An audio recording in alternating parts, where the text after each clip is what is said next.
الحمد لله رب العالمين الرحمن الرحيم مالك يوم الدين إياك نعبد وإياك نستعين اهدنا الصراط المستقيم صراط الذين أنعمت عليهم غير المغضوب عليهم ولا الضالين سبحانك لا علم لنا إلا ما علمتنا إنك أنت العزيز الحكيم عليم الحكيم رب اشرح لي صدري ويسر لي امري واحلل عقدة من لساني يفقهوا قولي.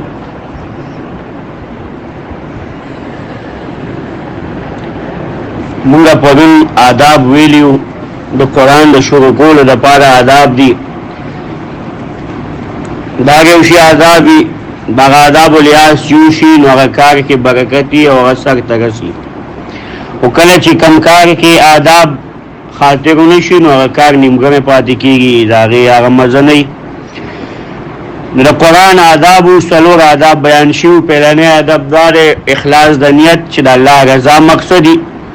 دویم د اخلاص نیت نه بعد د قرآن عظمت چې د الله کتاب ستا په ذهن کې ستا په ژوند کې د دې د ټولو نه لوی اهمیتي د دې اهمیت هغه ټولو کې زیاتی د قرآن عظمت د دې د هر یو شي نه ستا په سینه کې زیاتی. دنیا هر یو شی د دې مخې ته هیچي نو البا قرآن زده کېږي. او دریم ادب په درسګاه کې دند ادب. درسګاه کې دند ادب درسگاه دند ادب چې د قرآن تبا ډډه نه لګي توجه سره به کینی لیکل به کې کافی قلم به در سره قرآن به در سره پاغي کې به لیکل کې یو نیم ترجمه چې کوم مشکل الفاظ هغه به لیکي. او څلورم ادب د درسگاه نه بعد چې درس وشي هغې نه بعد هغه مخکې بل چاته رسول تبا جماعت به سوق کینی زخویلو شروع شما نو خیر د ځان ته ماشوم رور کینه وا خور دې دا مور دې دا پلاک دې کور کې به سوق کینوي هغه چې کم سبق دی ویلې دا وخت او خایا لسلور آداب دی پرې شي عملو کې ان شاء الله مخکبا قرآن ته تیز دکیږي. او که ادب دیونه کو نو بے ادب محروم گردس فضل رب فارسی کې متل بے ادب انسان دا اللہ دا فضل نہ محروم. اردو کی مو ادب با نصیب بے ادب بے نصیب. دا قرآن ادب دا چونکہ ډیر عظیم کتاب دے دا دی ادب اگر ډیر زیاد داغه بخاطر ساتي. نن مونږه سورۃ الفاتحه شروع کوو. اول د دې اصول نمونه د دې نمونه ډیر زیات دي او د دې نمونه ته نه دی لپاره بیانو چې تاسو ته یادوم شي او اهمیت درته پته ولګي. ځکه چې د کم شي نمونه دي د کم انسان نو یاد یو کتاب هغه د هغې اهمیت او د هغې هغه فضیلت هغه ډېري په هغې سره معلومیږي چې د دې اهمیت غټ دی. لکه عربی کې وایي کثرت الاسماء تدل علی کثرت الصفات. د یو شي نمونه ډېر نمونه دلالت په دې کوي چې دغه صفاتونه ډېر لري. که انسان دی هغه ډاکټر دی هغې سره هغه حافظ هم دی هغې سره هغه قاری هم دی هغه ډاکټرۍ سره هغه عالم هم دی د هغې سره هغه یو بل اونر هم دی بل څه ډګري م اخیستې ده نو خلک وایي لکه دا ډېر قابل کس دی وایي دوی ډاکټر هم دی انجینیر دا دغه هم دی حافظ هم دی عالم هم دی قاری هم دی فلا دی. نو دا هغه دا نمونه دا اسماء دا صفات دا په دې باندې دلالت کوي چې دغه کمال شته. نو سورۃ فاتحه دا ان شاء الله د دې تفصیل چې کیږي نو بیا به ته اندازو شي چې دې کې څه کمال دی. کوشش به دا کوو چې مختصري چونکې نوي خلک پکې ډېر دي دا خو ما پښتو کې وویل اردو کې خلک وایي اردو خلک پکې ډېر دي. تو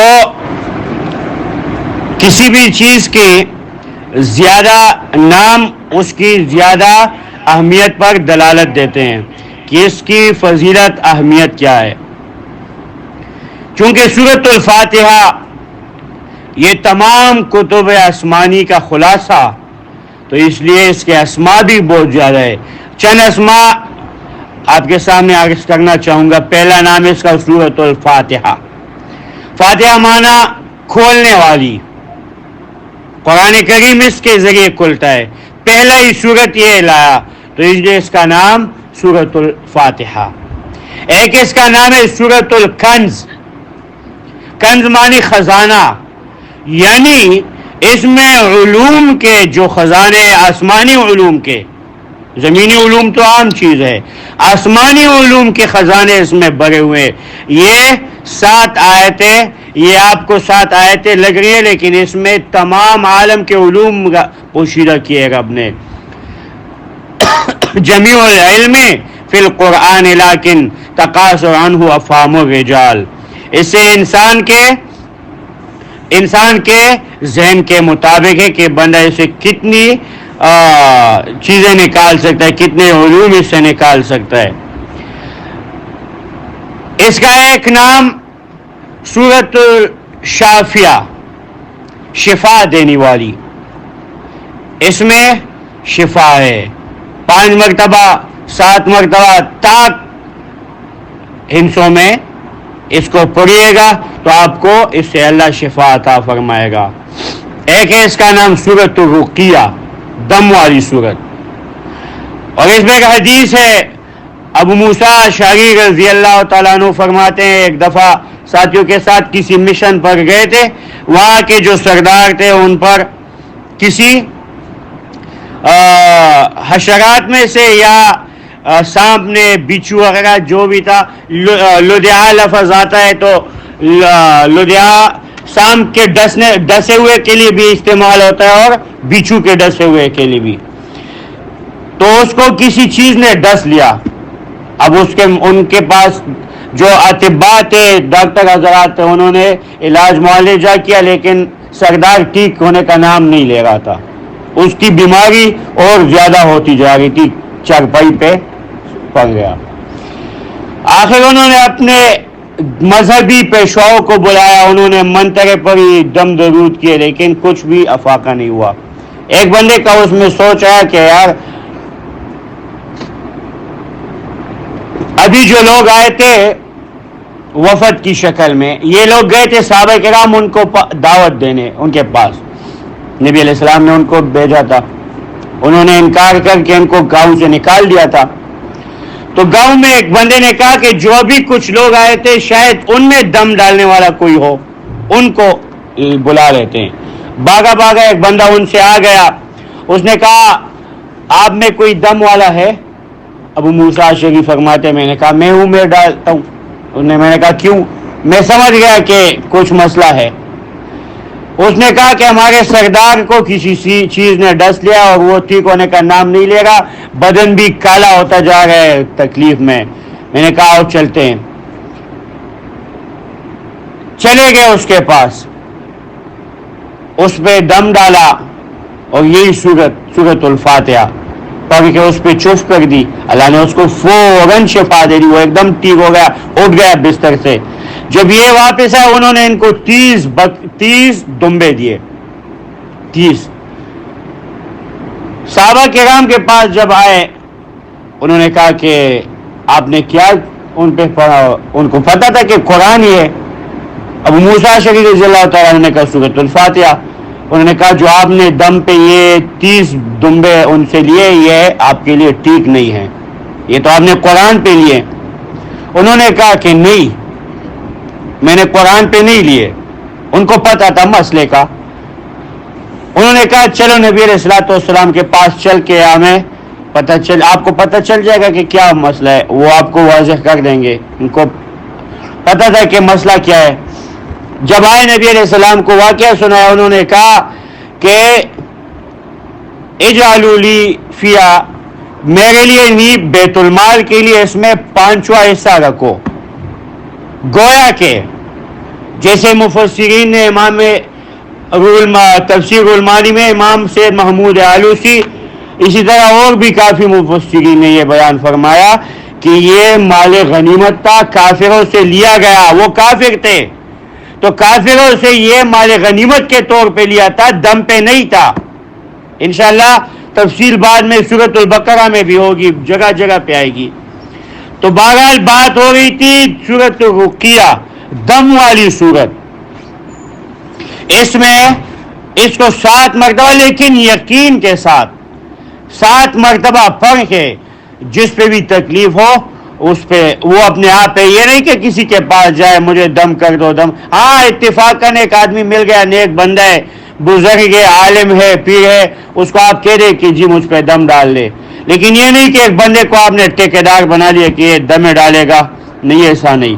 آپ کو اللہ نے خود یہ استعداد عطا کی، آپ مسلمان ہیں تو لہذا 7 مرتبہ یا 5 مرتبہ یہ سورۃ الفاتحہ فرق ہے، اس جگہ پہ دم کریں، انشاءاللہ اللہ کے فضل و کرم سے اور تکلیف آپ کی ختم ہو جائے گی۔ اگر پہلی مرتبہ میں نہ ہوا، دوسری مرتبہ دم ڈال دے، تیسری مرتبہ، چوتھی مرتبہ مسلسل ڈالتے رہے، انشاءاللہ اللہ کا فضل ہو جائے گا آپ پہ۔ تو اس کا ایک نام ہے سورۃ الرقیہ۔ یہ 3-4 نام ہم نے لے لیے، باقی اس کے سینکڑوں نام ہے۔ کم نام اس لیے کہ آپ کو یاد رہ سکے، چونکہ نئے لوگ ہیں، نیا درس ہے، اکثر لوگوں نے درس میں نہیں سنا پہلے، تو ان کے لیے یہ مختصر نام وہ بیان ہو گئے۔ اب آتے ہیں سورۃ الفاتحہ کی طرف۔ ہر سورت کی ابتدا میں 5 باتوں کا بیان، ہمارے دروس کا یہ ایک خاصہ ہے کہ ہر سورت کی ابتدا میں 5 باتیں لازمی آپ نے سیکھنی ہوگی۔ اگر آپ یہ 5 باتیں سیکھ گئے تو انشاءاللہ پوری سورت آپ کو سمجھ آ جائے گی۔ اگر یہ نہیں سیکھی تو آپ کو سورت سمجھنا آپ کے لیے مشکل ہو جائے گا۔ 5 باتیں کیا ہیں اور یہ ہر سورت کی ابتدا میں ہوتی ہے۔ پہلی بات کہ سورت مکی ہے یا مدنی ہے، نزول میں کون سے نمبر پہ اور ترتیب میں کون سے نمبر پہ۔ مکی اور مدنی کے پیچھے بھی ایک بہت بڑا فلسفہ اللہ نے رکھا ہوا ہے۔ مکی صورتوں میں اور مدنی صورتوں میں فرق یہ ہے کہ مدنی اور مکی یعنی ہجرت سے ماقبل جو پہلے صورتیں نازل ہوئی ہیں، چاہے مکہ میں ہو، چاہے طائف میں ہو، چاہے ہر جگہ پہ اس مسئلے میں ہو، ہر جو بھی جگہ ہو، اور جو صورتیں نازل ہوئی ہجرت سے پہلے تو وہ مکی ہو گئی، مکی صورتیں۔ اور جو بعد ہجرت کے، چاہے مدینہ میں ہو، چاہے تبوک میں ہو، چاہے خیبر میں ہو، بدر میں ہو، جہاں پہ بھی ہو، اس کو مدنی صورتیں کہا جائے گا۔ اور وہ صورتیں مکی جو ہے ان میں خاصہ یہ ہے، جب آپ کو نام آ جائے سورۃ الفاتحہ مکیۃن تو آپ سمجھ جائیں گے کہ اس میں سورت میں ایمانیات ہیں، اس سورت میں صرف اور صرف ایمانیات۔ اگر آپ کو آ جائے کہ سورت یہ جو جیسے اس کے بعد صورتیں دیکھیں سورۃ البقرہ مدنیۃن، تو مدنی صورتوں کا خاصہ یہ ہے کہ اس میں احکامات، ایمانیات کے ساتھ ساتھ احکامات کا بھی بیان ہو رہا ہے۔ جیسے سورۃ البقرہ میں پھر 1000 مسائل اس سے امام ابو حنیفہ اور ان کے ساتھیوں نے نکالے، 1000 مسائل صرف ایک صورت میں، تو اس میں احکامات مسائل کا بیان بھی ہوتا ہے مدنی صورتوں میں۔ مکی صورتوں میں ایمانیات کا بیان۔ جب ہم کہیں گے کہ یہ صورت مکی ہے تو آپ کے ذہن میں فوراً یہ بات آ جانی چاہیے کہ اس میں ایمانیات ہیں، اور اگر کہا جائے کہ یہ صورت مدنی ہے تو آپ کے ذہن میں آئے گا کہ اس میں ایمان کے ساتھ ساتھ احکامات کا بھی بیان ہوگا۔ دوسری بات نزول، اس پہلی بات کا ہے دوسرا جز ہے، یہ پہلی بات کا دوسرا جز کہ سورت نزول میں کون سے نمبر پہ اور ترتیب میں، کیونکہ قرآن کا نزول 2 قسم پہ ہوا ہے، ایک عالم غیب سے عالم شہادت جو لیلۃ القدر میں ہوا تھا، شب قدر جس کو کہا جاتا ہے، رمضان المبارک میں انا انزلناہ فی لیلۃ مبارک، انا انزلناہ فی لیلۃ القدر وما ادراک ما لیلۃ القدر. اسی طرح سورۃ بقرہ میں 285 ہے غالباً، فرمایا شہر رمضان الذی انزل فیہ القرآن ھدی للناس وبینات من الھدی والفرقان. تو نزول ایک ہے عالم غیب سے، وہ جگہ جہاں پہ مخلوق کی رسائی ناممکن ہے، تو وہاں سے عالم شہادت ایک ہی رات میں، اور عالم شہادت سے پھر دنیا میں وہ 23 سال میں وقتاً فوقتاً آہستہ آہستہ وہی نازل ہوتی رہی. تو جو عالم غیب سے عالم شہادت تک وہی ہوئی ہے اس کو مصحف کہتے ہیں. ترتیب مصحفی جو ہمارے سامنے موجود ہے قرآن، جس کی ابتدا سورۃ الفاتحہ سے ہو کے انتہا سورۃ الناس پہ ہے، عالم غیب میں اسی ترتیب سے رکھا ہوا ہے قرآن، اسی ترتیب سے. اور جو عالم شہادت سے یعنی جہاں مخلوق اور ملائک باقی کی رسائی ممکن ہے، وہاں سے دنیا میں جو وہی نازل ہوئے اس کو ترتیب نزولی کہا جاتا ہے، جس میں سورۃ الفاتحہ 5ویں نمبر پہ، اور وہ اس کی وجوہات انشاءاللہ کل کے درس میں بیان ہوگی کہ یہ کیوں 5ویں نمبر پہ لایا گیا ہے اس سورت کو. تو دوسرا، پہلا بیان ہو گیا سورت مکی ہے یا مدنی، اور نزول میں کون سے نمبر پہ، ترتیب میں کون سے نمبر پہ. دوسری بات سورت کے ابتدا میں، دوسری بات ربط ماقبل کے ساتھ کہ یہ سورت نزول میں 5ویں نمبر پہ، اس کو اس سورت کے بعد کیوں لایا. جیسے سورت الفاتحہ 5ویں نمبر پہ، تو اس سے ماقبل تو سورت ہے نہیں، پہلے نمبر پہ اس کو لگایا گیا ہے. اس کو ہم وجہ تقدیم کہتے ہیں، انشاءاللہ اس پہ کل تفصیل ہوگی. پھر تو اس کے چونکہ اس کے آگے صورت ہے نہیں تو اس کی وجہ تقدیم ہے. باقی اور صورتوں میں وجہ ربط ماقبل صورت کے ساتھ انشاءاللہ وہ بھی بیان ہوگا ہر صورت کی ابتدا میں. تیسری بات ہر صورت کی ابتدا میں امتیازات صورت، وہ کون سی باتیں جو 113 صورتوں میں نہیں، کیونکہ قرآن تو ایک ہی ہے. فاتحہ الحمد سے شروع کے والناس پہ ختم ہو جاتا ہے، ایک ہی صورت ہے، ایک ہی رب نے نازل کیا ہے، ایک ہی پیغمبر پہ نازل کیا ہے. لیکن یہ صورتیں، یہ آیات، رکوع، یہ سپارے، یہ کس نے، کیوں؟ تو اس کی وجوہات ربط، امتیازات، کہ وہ کون سی بات ہے. دیکھیے باغ میں بندہ چلا جاتا ہے، مختلف پھول ہوتے ہیں، گلاب کے، چمبیلی کے، موتیا کے، مختلف کے اقسام ہیں. ہر ایک پھول کی اپنی خاصیت، ہر ایک پھول کی اپنی خوشبو، اپنے رنگ. تو قرآن یہ ایک باغ ہے، اس میں ہر ایک صورت کی اپنی خاصیت ہے. ہر ایک صورت میں کچھ خصوصیات ہیں جو باقی صورتوں میں نہیں. تو تیسری بات امتیازات صورت، اور چوتھی بات مقصد صورت. اس کو خلاصہ بھی کہتے ہیں، مقصد بھی کہتے ہیں، کہ یہ سارا صورت اس کا جو خلاصہ اور نچوڑ ہے وہ کیا ہوگا، اس کو ہم مقصد کہتے ہیں. اور پانچویں بات تقسیم صورت کی، صورت کتنے حصوں میں تقسیم ہے، اس کے کون کون سے حصے میں کیا کیا مسئلہ بیان ہوتا ہے، کون سے مسائل ہیں، کیا کیا احکامات بیان ہو رہے ہیں. تو اس کو ہم تقسیم صورت کہتے ہیں. اور انشاءاللہ ان پانچوں باتوں کی تفصیل کل کے درس میں ہوگی. آج ہمارے یہاں پہ پولیس کالونی میں ہفتہ وار درس تھا تو وہ ذرا لیٹ ہو گیا. میری سوچ یہ تھی کہ 8 بجے تک وہ ختم ہو جائے گا، تو 10-15 منٹ اس پہ زیادہ ہو گئے. تو انشاءاللہ کل پھر اس سے تفصیل ہوگی، اور باقی جو صورت کی وضاحت ہے وہ انشاءاللہ کل کے درس میں ہوگی. آج کے لیے یہ کافی تھا. اللہ ہمیں اس پر عمل کی اور سمجھنے کی توفیق نصیب فرمائے. اقول قولی ھذا استغفر اللہ لی ولکم ولسائر المسلمین فاستغفروہ واتوبوا الیہ. لا الہ الا اللہ محمد رسول اللہ. جتنے بھی ساتھی ہیں اللہ سب کو اجر عظیم عطا فرمائے، اور اللہ سب کو سمجھنے کی، قرآن سمجھنے کی اور آگے سمجھانے کی اور اس پر عمل کی توفیق نصیب فرمائے. صلی اللہ علیہ وسلم. لا الہ الا اللہ وحدہ لا شریک لہ وله الملک وله